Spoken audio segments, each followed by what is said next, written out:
Sekarang berikutnya setting dengan cara yang benar, seperti yang dilakukan oleh para teknisi jam. Jadi kayak saya, orang-orang antikan itu pertama mereka itu menyetel dulu jamnya. Nah ini boxnya ini pemasangannya sudah lurus apa belum. Kalau sudah tegak lurus, nah, jadi kalau saya ngantarkan jam itu, Pak, dilihat boxnya sudah tegak lurus apa tidak, kurang kemana, ke kiri, ke kanan. Setelah ini sudah tegak lurus, maka yang dilakukan oleh teknisi itu adalah menel pendulu. Bisa dengan dilakukan dengan cara memegang bagian atas. Jadi tak tunjukkan berikutnya ya. Jadi saya itu merasakan ini bunyi klik ini kebanyakan ke sana, maka saya nyetel di bagian atas ini. Kompas namanya. Kompas itu yang mana lebih jelasnya saya lepas, maka Bapak harus berani melepas jam. Nah, ya. Yang dinamakan kompas itu adalah ini. Ini kompas. Itu bisa dengan cara ditahan begini, ditahan lalu ini digerakkan. Karena di sini ada pembatasnya. Ada pembatas supaya safety.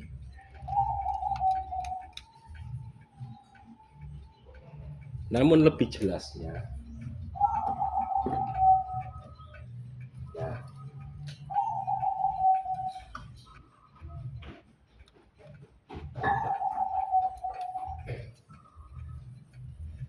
maka pergerakan pendulum ini belum kesetel, tapi tetap bisa dirasakan pergerakannya, bunyi kliknya.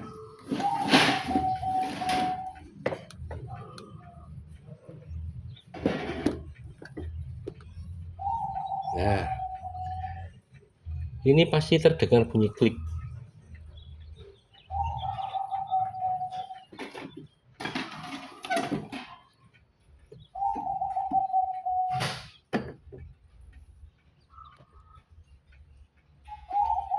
Nah, ini kalau saya gerakan begini, nah, ini klik, ini tengah ya, posisi tengah.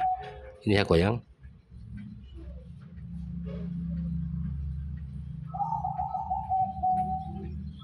Nah, ini akan merasakan klik dari bunyi klik itu, Pak. Maka akan kita bisa tahu bahwa yang sudah ada ini setelannya tidak imbang. Loh, kliknya yang di sini tuh sampai segini. Kalau ini berhenti di tengah begini sampai segini. Sedang kalau kita ke sebelah kiri itu cuman segini sudah klik. Berhenti di tengah lagi. Kalau kanan kliknya lebih jauh. Artinya ini setelannya tidak pas. Lalu apa yang harus dilakukan? Kompas yang tadi di atas ini ditahan. Nah, ini kan bisa digerakkan begini.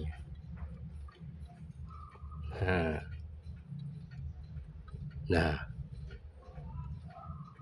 ini kebanyakan ke kanan, maka ditahan. Ini kalau ditekan begini, Pak, ditekan nabrak ke gigi, ini ditekan pakai gigi. Nah, kan gitu, dilepas dulu. Maka atas ini kalau kita mau menggerakkan lebih banyak ke sana, atasnya ditekan, seret, digerakkan ke sini. Nah, kalau kita menggerakkan ke sisi kiri, ini bisa digeser ke sini. Jadi ini memang produksi Jerman itu begitu. Tidak permanen. Kenapa kok dibuat permanen? Kok tidak dibuat permanen? Ya supaya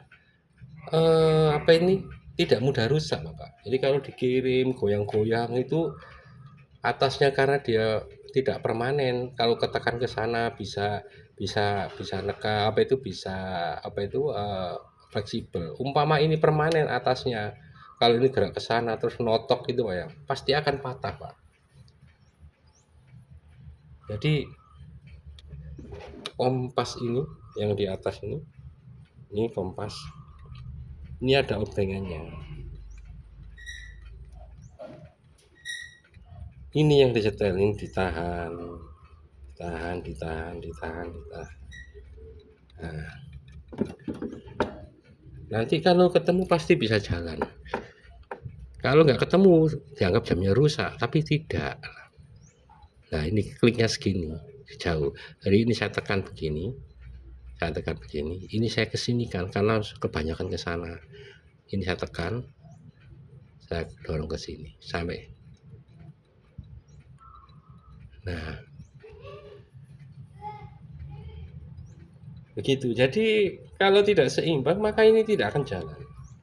Jadi jam Bapak itu kemarin saya kasih karet supaya tidak berubah. Sebenarnya maksud saya itu begitu.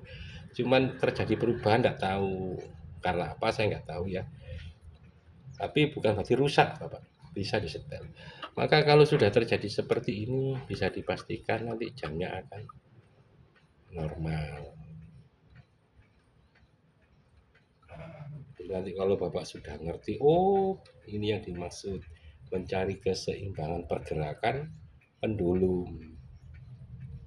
Kalau sudah ngerti, sudah pinter, alhamdulillah jadi senang. Terus beli lagi. Saya kira cukup itu aja yang perlu saya sampaikan. Mungkin tidak begitu jelas. Yang penting saya poin-poinnya aja.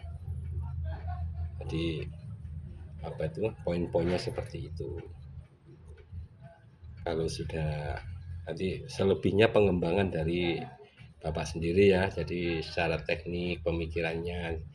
Yang penting saya menunjukkan cara settingnya jam itu. Gitu, terima kasih banyak Bapak. Saya mohon maaf Bapak ya, karena jauh, umpama dekat ya insya Allah saya bantu.